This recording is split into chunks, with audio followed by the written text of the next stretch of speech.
पशुपतिनाथको महत्व नेपाली जनजीवनमा अविच्छिन्न रूपमा भए तापनि आम नेपालीहरूमा पशुपतिनाथको प्रादुर्भाव अथवा उद्भव सम्बन्धी थोरै मात्र जानकारी रहेको छ। धार्मिक, सांस्कृतिक, ऐतिहासिक तथा पर्यटकीय दृष्टिले पनि महत्वपूर्ण स्थल रहेको पशुपतिनाथ मन्दिर र पशुपति क्षेत्रलाई युनेस्कोले विश्व सम्पदामा सूचीकृत गरेको छ। तर यति हुँदाहुँदै पनि पशुपतिनाथको मन्दिर कसले र कहिले बनायो भन्ने बारे आम नेपालीहरू अनभिज्ञ नै रहेका छन्। यसै विषयमा केन्द्रित रहेर आजको कार्यक्रम तयार पारिएको छ। यो कार्यक्रमलाई यस च्यानलका नियमित दर्शक तथा शुभेच्छुक धनबहादुर खत्रीज्यू र दिनेश पौड्यालज्यूले विशेष अनुरोध गरी पठाउनु भएको छ। उहाँहरूको अनुरोधलाई स्वीकार गर्दै पशुपतिनाथ मन्दिरको बारेमा विभिन्न स्रोतहरूलाई समायोजन गरी यो कार्यक्रम तयार पारिएको छ। विश्वास छ सदा झै यो कार्यक्रमलाई पनि उत्तिकै मन पराइदिनुहुनेछ।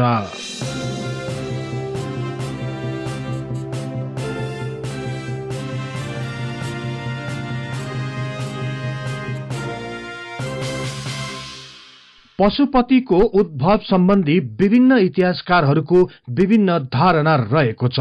पौराणिक ग्रन्थ, पुराण तथा अन्य केही लेखनहरूमा पशुपतिनाथको बारेमा उल्लेख गरिएको भए तापनि प्रस्तुत धारणाहरूमा पनि एक मत छैन। कतिपय पौराणिक अभिलेखहरूमा पशुपतिनाथको उद्गम स्थल र उत्पत्तिको घटनालाई नेपालको नामकरण र राज्यसँग पनि जोडिएको पाइएको छ। ऐतिहासिक लेखनहरूको अध्ययन गर्दा पशुपतिनाथको बारेमा सबैभन्दा पहिले गोपाल राज वंशावलीमा उल्लेख गरिएको छ। नेपालको सबैभन्दा पुरानो ग्रन्थ मानिएको सो वंशावलीका अनुसार नेप नामका ग्वालाको एक कैली गाई सधैँ एउटा निश्चित समयमा हराउने गर्दथिन्। पछि ग्वालाले पछ्याउँदै जाँदा सो कैली गाई हालको पशुपति मन्दिर रहेको स्थानमा आई दूधको धारा बगाइरहेकी देखे। आफ्नो गाईको सो कार्यबाट अचम्ममा परेका सो ग्वालाले दूधले सिंचिएको स्थानमा खनेर हेर्दा पशुपतिनाथको ज्योतिर्लिङ्ग प्रकट भयो। सो ज्योतिर्लिङ्गको कडा ज्योतिले उनी तत्काल भस्म भए भनी वंशावलीमा उल्लेख गरिएको छ। त्यस्तै भाषा वंशावलीहरूमा पनि पशुपतिनाथको उत्पत्तिको बारेमा पौराणिक कथाहरूको प्रसंगलाई जोडिएको पाइन्छ। यी ग्रन्थहरूमा पशुपतिनाथको मन्दिर एवं त्यहाँको पूजा आजा लगायत भिन्न भिन्न धार्मिक कृत्यहरूको लागि राखिएको गुठी तथा व्यवस्थापनको बारेमा पनि उल्लेख गरिएको छ। पौराणिक कथा अनुसार महाभारतको युद्ध पछि पाण्डवहरूले भगवान कृष्ण र भीष्मसँग युद्धमा आफन्तहरूको हत्या गरेकाले गोत्र हत्याको पापबाट मुक्त हुनको लागि के उपाय गर्नु पर्ला भनेर सोधेका थिए। भगवान शिवको दर्शन गरेपछि मात्रै गोत्र हत्याको पापबाट मुक्त हुन्छ भन्ने कुरा थाहा पाएपछि पाण्डवहरू शिवजीको दर्शन गर्न हिमालयमा गए।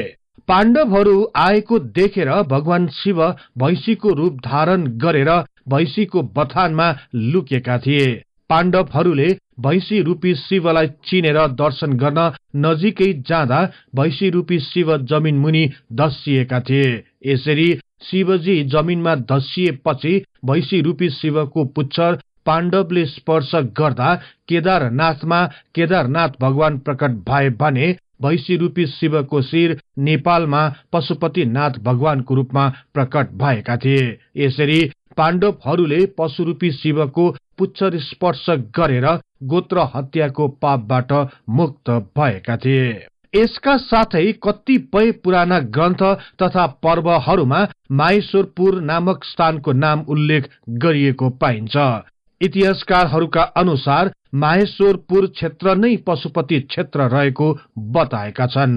शिवलाई महेश्वर पनि भनिने गरिएको र महेश्वर रहेको स्थानलाई माहेश्वरपुर भनिएको भनी दावी गर्दछन्। महाभारतमा पनि माहेश्वरपुरको उल्लेख गरिएको हुनाले माहेश्वरपुरको स्थान पशुपति क्षेत्र नै भएको बताएका छन्। यसरी धेरै पुरानो ग्रन्थहरूमा पनि पशुपतिनाथको बारेमा उल्लेख गरिएकोले यो क्षेत्र परापूर्व कालदेखि नै धार्मिक केन्द्रको रूपमा प्रख्यात रहेको सन्दर्भलाई भने नकार्न सकिन्न। सो समयदेखि नै आम मानिसहरूको आस्थाको केन्द्र रहेको पशुपतिनाथको मन्दिर र पशुपति क्षेत्रको महत्वलाई आत्मसात गर्दै प्राचीन कालका शासकहरूले पनि यस क्षेत्रको व्यवस्थापन तथा विकासमा विशेष चासो राखेको देखिन्छ। यसका साथै यस क्षेत्रमा प्राचीन कालका 32 वटा जति अभिलेखहरू पाइनुले पनि यसको प्रसिद्धिलाई इंगित गर्दछ। यस प्रकार यो क्षेत्रमा पशुपतिनाथको उद्गम अर्थात ज्योतिर्लिङ्गको उत्पत्ति कसरी भयो र कहिले भयो भन्ने विषयमा यकिन नभए तापनि परापूर्व कालदेखि नै यो एक पवित्र देवभूमि रहेको विषयमा भने कहीँ कतै दुविधा रहेको पाइँदैन। यसरी पवित्र देवभूमिको रूपमा प्रख्यात रहेको यो क्षेत्रमा बनाइएका भव्य मन्दिरहरू तथा मूर्तिहरू कसले बनाए र कहिले बनाए भन्ने विषयमा भने थोरै भए पनि जानकारी पाउन सकिएको छ। गोपालराज वंशावलीमा पशुपतिनाथको मन्दिर लिच्छवी वंशीय राजा सुपुष्पदेवले बनाएका थिए भनी उल्लेख गरिएको छ। सुपुष्पदेवको बारेमा यकिन हुन नसके तापनि गोपालराज वंशावलीका अनुसार लिच्छवी वंशका 4औं राजाका रूपमा सुपुष्पदेवले नेपालमा राज्य गरेका थिए।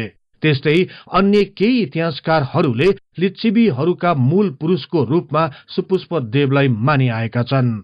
यसरी सुपुष्पदेवले नेपालमा कहिले राज्य गरे भन्ने सम्बन्धमा यकिन हुन नसके तापनि उनको अस्तित्वलाई भने नकार्न सकिने स्थिति छैन।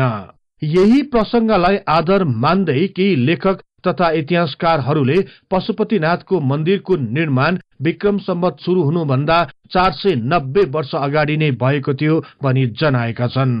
तर इतिहास शिरोमणि बाबुराम आचार्यले पशुपतिनाथ मन्दिरको स्थापना विक्रम सम्वत 629 मा नै भएको बताएका छन्। तर यो प्रसंगसँग अन्य केही लेखक तथा इतिहासकारहरू भने सहमत छैनन्। उनीहरूका अनुसार लिच्छवी भन्दा अगाडि किराँतीहरूले नेपालमा राज्य गरेका र ती किराँती राजाहरू शिवका अनन्य भक्त थिए भनी उल्लेख गरेका छन्। त्यस्तै पौराणिक ग्रन्थहरूमा पनि स्वयं भगवान महादेव समेत किराँतको रूप लिई मृगस्थलीमा विचरण गरेको प्रसंगलाई रोचक ढंगबाट बताइएको छ। यही भएर किराँतीहरूले पशुपति मन्दिर वरिपरि क्षेत्रहरूलाई व्यवस्थित गर्दै किरातेश्वर मन्दिरको निर्माण पनि गरेका थिए भनी उल्लेख गरिएको छ।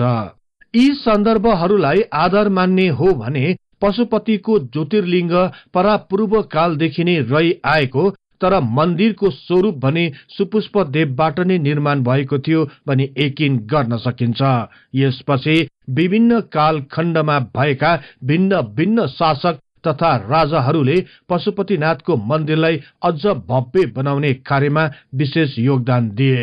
भाषा वंशावलीका अनुसार सुपुष्पदेवका छोरा भास्कर वर्माले नेपालको दक्षिण भेगका राज्यहरूलाई जिते त्यहाँबाट प्रशस्त सुन ल्याई पशुपति मन्दिरमा 3 महिनासम्म सुवर्ण आहुति यज्ञ गरी सुनले पशुपतिनाथलाई स्नान गराई बागमतीमा बगाएका थिए भनी उल्लेख गरिएको छ। यसरी मन्दिर बनेपछि मन्दिर सँगै रहेको त्रिशूलको बारेमा भने भिन्न भिन्न मत रहेको पाइन्छ।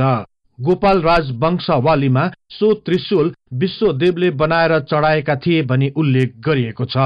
अन्य केही इतिहासकारहरूका अनुसार विश्वदेव नै राजा मानदेव भन्दा 2 पुस्ता अघिका राजा वृषदेव नै हुन् भनी बताएका छन्। तर डेनियल राइटले सो त्रिशूल चढाएको श्रेय भने शंकरदेवलाई दिएका छन्। केही इतिहासकारहरूले भने त्रिशूलको निर्माण मल्लकाल ताका जयलम्ब भन्ने व्यक्तिले गरेको हो भनी जनाएका छन्। यसरी विभिन्न मतहरू आएको भए तापनि इतिहासकारहरूले भने सो त्रिशूल मध्य मल्लकाल ताका नै बनेको कुरामा भने सहमत भएका छन्। यसपछि विक्रम सम्वत 750 ताका राजा शिवदेव द्वितीयले पशुपतिनाथ मन्दिरको पुनर्निर्माण गरी तामाको छाना बनाएका थिए। राजा शिवदेव शिवका अनन्य भक्त थिए, त्यसैले उनले शिव अंकित मुद्रा पनि प्रचलनमा ल्याएका थिए। यसपछि विक्रम सम्वत 1351 ताका राजा अनन्त मल्लले पशुपतिमा ध्वजारोहण तथा सुनको छाना हाल्ने काम गरे। सुनको छाना हाल्दा मन्दिरको 4 कुनामा सुनको सरप पनि राखे। राजा अनन्त मल्ल निकै कमजोर राजा थिए। उनको समय ताका मल्ल भारदारहरू बीच नै शक्तिको लागि निकै होड चलेको थियो। यसले गर्दा बाह्य राज्यका सैनिकहरू पनि नेपालभित्र पसेका थिए। यसबाट आजित भएका राजा अनन्त मल्लले आफ्नो सम्पूर्ण सम्पत्ति पशुपतिनाथलाई चढाएर उनी बनेपा गई बस्न थाले र 1 वर्षपछि उनको त्यही मृत्यु भयो। विक्रम सम्वत 1406 मा नेपाल उपत्यकाले एउटा भयावह आक्रमणको सामना गर्नु पर्यो। बंगालका सुल्तान शमसुद्दीन इलियासका सेनाहरू जनकपुर, सिन्धुली, बनेपा हुँदै नेपाल पसे। नेपाल पस्ने बित्तिकै भीषण आक्रमण गरी पूरै उपत्यकालाई आफ्नो अधीनमा लिए। 7 दिनसम्म ताण्डव मचाएका सुल्तानका सेनाले पशुपतिनाथको मन्दिरलाई पनि तहस नहस पारे। पशुपति मन्दिरमा भएको सारा सम्पत्ति, गरगहना, बहुमूल्य धातुहरू लुट्नुको साथै पशुपतिनाथको ज्योतिर्लिङ्गलाई पनि 3 टुक्रा पारिदिए। यसरी पूरै बस्ती तथा मठ मन्दिरहरूमा आगो लगाइदिए। यस प्रकार उपत्यकाको महत्वपूर्ण धार्मिक केन्द्र पशुपति क्षेत्र पूरै ध्वस्त हुन गयो। बंगालका सुल्तानले पशुपतिनाथ मन्दिरलाई ध्वस्त बनाएर फर्केको 11 वर्षपछि अर्थात विक्रम सम्वत 1417 सालमा तत्कालीन महामन्त्री जयसिंह रामवर्धनले ध्वस्त भएको पशुपतिनाथको मन्दिरको पुनर्निर्माण गरे। उनले मन्दिरको पुरानो स्वरूपलाई परिवर्तन नगरी सुन्दर वास्तुकला सहित 3 तले पशुपतिनाथको मन्दिर बनाए। तर अन्य केही इतिहासकारहरूले भने सो मन्दिर 5 तलेको थियो भनी उल्लेख गरेका छन्। उनले नै सुल्तानद्वारा नष्ट गरिएको आराध्य देवको मुख लिङ्ग प्राण प्रतिष्ठा गरी स्थापना गरेका थिए। हाल पशुपतिनाथ मन्दिरमा रहेको मुख लिङ्ग त्यसै बेला नै बनाइएको हो। यसरी अन्य धर्मीहरूद्वारा मन्दिरमा बवण्डरपूर्ण आक्रमण गरी पशुपतिनाथ मन्दिरलाई तहस नहस बनाएपछि यस मन्दिरभित्र हिन्दू धर्मावलम्बीहरू बाहेक अन्यहरूलाई प्रवेश गर्न रोक लगाइयो। महामन्त्री जयसिंह रामवर्धनले पुनर्निर्माण गरेको 56 वर्षपछि अर्थात विक्रम सम्वत 1473 साल ताका राजा ज्योतिर्मल्लले पशुपतिनाथ मन्दिरको पुनर्जीर्णोद्धार गरे। यसपछि विक्रम सम्वत 1527 ताका नारायण भट्टले पशुपतिनाथ मन्दिरको दक्षिणतर्फ उन्मत्त भैरवको स्थापना गरेका थिए। त्यस्तै विक्रम सम्वत 1630 ताका भक्तपुरको राजा विश्व मल्लले पशुपतिनाथ मन्दिरको चारैतिर नारायणका मूर्तिहरू प्रतिस्थापित गरेका थिए। विक्रम सम्वत 1670 ताका कान्तिपुरका राजा शिवसिंह मल्लले पशुपतिनाथ मन्दिरको जीर्णोद्धार गरेका थिए।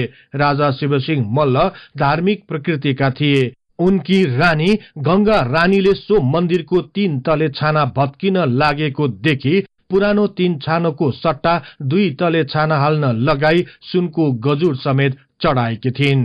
यसपछि विक्रम सम्वत 1734 ताका कान्तिपुरका राजा नृपेन्द्र मल्लले पशुपतिनाथ मन्दिरको जीर्णोद्धार गर्नुको साथै पशुपतिनाथ मन्दिरको पूर्वतर्फ राधाकृष्ण मन्दिरको पनि स्थापना गरे। तर पछि मन्दिरको बिग्रदो अवस्था भएपछि कान्तिपुरका राजा बनेका भूपालेन्द्र मल्ल पशुपतिनाथ मन्दिरको जगैदेखि पुनर्निर्माण गर्ने योजनामा तल्लीन भए। तर इतिहासकारहरूका अनुसार सो समयमा राजा भूपालेन्द्र मल्ल सानै भएकाले देशको शासन सत्ता चलाउन उनकी आमा रिद्धि लक्ष्मी नायबी बनेकी थिइन्। उनैको सल्लाहमा राजाले पशुपतिनाथ मन्दिरको पुनर्निर्माण सुरु गरेका थिए। प्राप्त अभिलेख अनुसार विक्रम सम्वत 1753 कार्तिक कृष्ण त्रयोदशी बृहस्पतिका दिन पशुपतिको गजुर झिकी मन्दिर भत्काउन सुरु गरियो। पूरै मन्दिरलाई भत्काउन झण्डै 2 महिना लाग्यो। यसरी मन्दिर भत्काएपछि विक्रम सम्वत 1753 पौष कृष्ण षष्ठी आइतबारको शुभ मुहुर्तमा मन्दिर बनाउन सुरु गरियो। मन्दिर बनाउन थालेको 6 दिनमा मन्दिरको मूल ढोका स्थापित गरियो।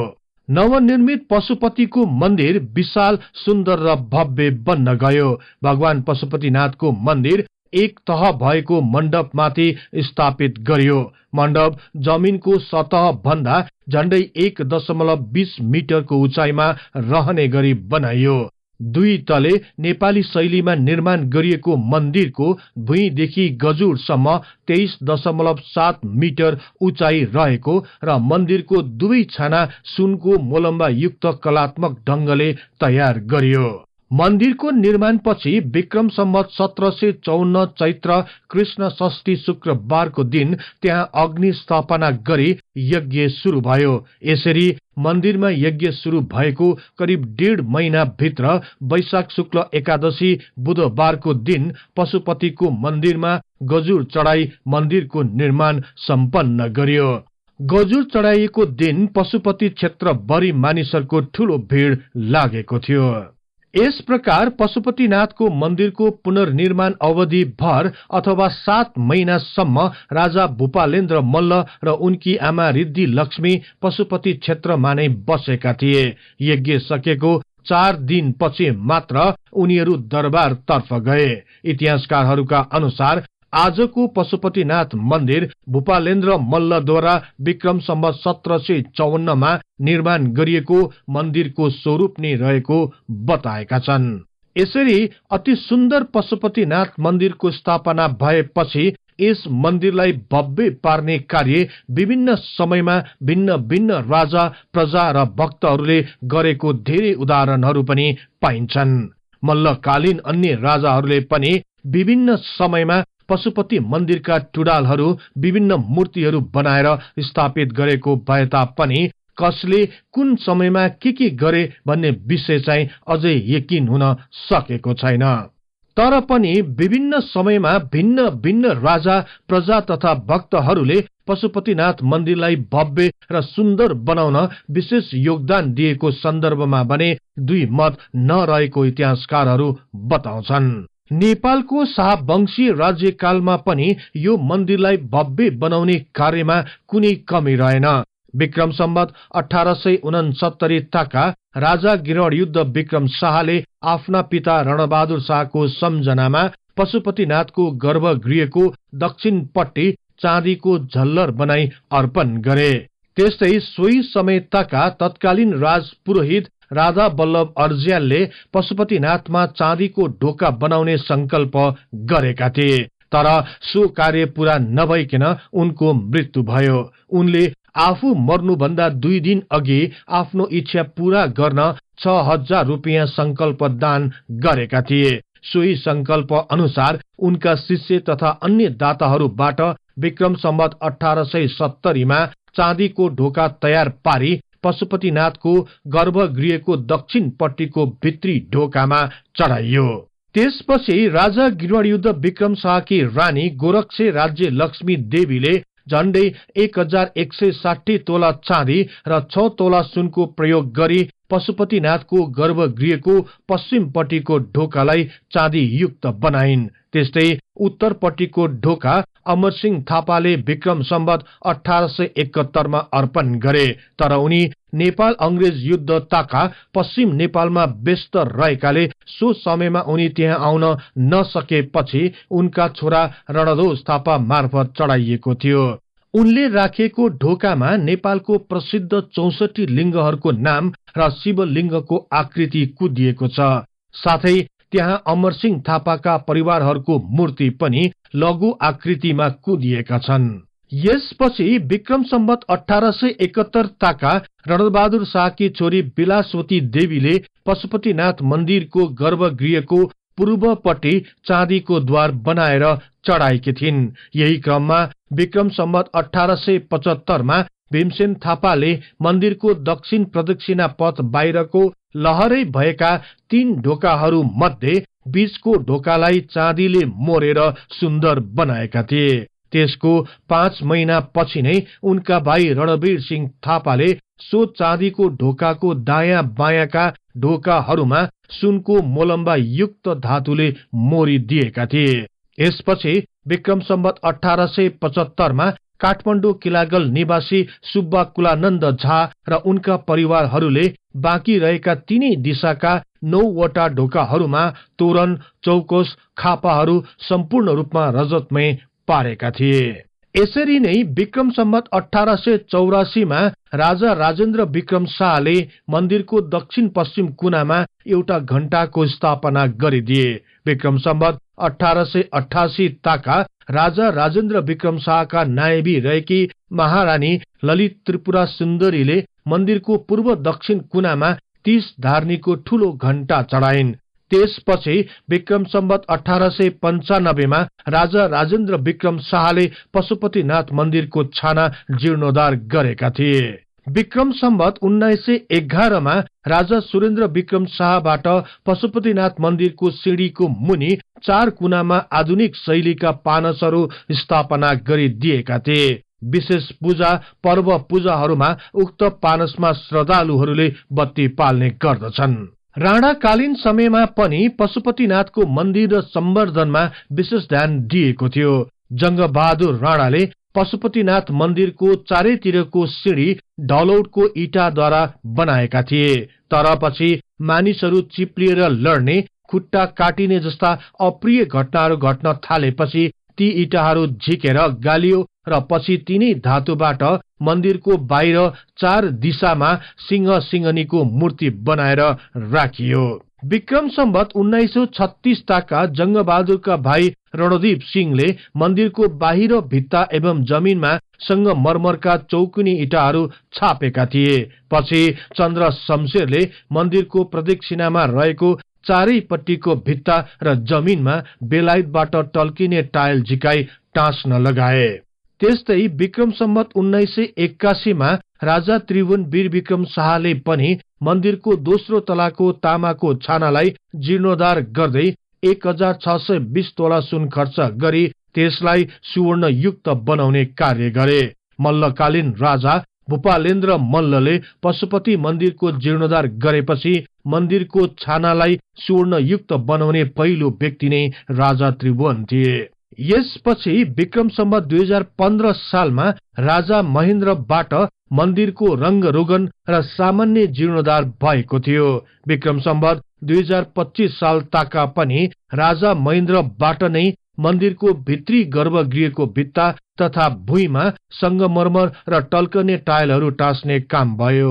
यसका साथै चाँदीको जलहरी फेर्न गर्भगृहको पश्चिमपट्टि स्थित रजतमय नन्दीको जीर्णोद्धार, मन्दिरको चारैतर्फका सुवर्ण एवं चाँदीका ढोकाहरूको मूर्तिलाई सुवर्णमय पार्ने काम पनि राजा महेन्द्रबाट नै भएको थियो। पशुपति मन्दिरको मूल पुजारीको विषयमा पनि तथ्य इतिहास पाउन सकिएको छैन। भारतीय ब्राह्मण विशेष गरी दक्षिणार्तीय तैलिङ ब्राह्मणहरूबाट पशुपतिनाथको पूजा गराउने चलन कहिलेदेखि सुरु भयो भन्ने बारे इतिहासकारहरूको एकै मत छैन। विभिन्न कारणहरू प्रस्तुत गरेर पशुपतिनाथ मन्दिरमा नेपाली ब्राह्मणहरू पुजारीको रूपमा नरहेको बताउने गरिए तापनि भारतको विशेष गरी कर्नाटक, महाराष्ट्र, द्राविड र आन्ध्रका ब्राह्मणहरूले पशुपतिनाथमा पूजा गर्ने चलन कहिलेबाट सुरु भयो भन्ने बारेमा अझै अन्यल नै रहेको छ। केहीले राजा भूपालेन्द्र मल्लको पालादेखि नै भारतीय ब्राह्मणहरूको प्रवेश भएको जनाएका छन् भने कसैले राजा प्रताप मल्लले कुचबिहार र कर्नाटकको राजकुमारी विवाह गरेपछि कर्नाटकका ब्राह्मणको उपत्यकामा आगमन सँगै प्रताप मल्लले मूल भट्टको रूपमा पशुपति मन्दिरमा नियुक्त दिएका थिए भनी उल्लेख गरेका छन्। तर यसबारे अझै खोजबिन हुन जरुरी रहेको छ। नेपालको पशुपतिनाथ मन्दिर धार्मिक मात्र नभएर ऐतिहासिक महत्व पनि बन्न गएकोले यस क्षेत्रलाई विश्व सम्पदा सूचीमा सूचीकृत गरिएको छ। यसरी पशुपति क्षेत्र धार्मिक, सांस्कृतिक एवं पुरातात्विक दृष्टिले पनि राष्ट्रिय तथा अन्तर्राष्ट्रिय क्षेत्रमा विशेष स्थान ओगट्न सफल भएको छ। त्यसैले यसको संरक्षण, सम्वर्धन एवं जगेर्ना गर्दै लाने हो भने नेपाल र नेपालीको गौरव अभिवृद्धिमा पनि ठूलो मद्दत पुग्ने विचार आम इतिहासकार तथा लेखकहरूको रहेको छ।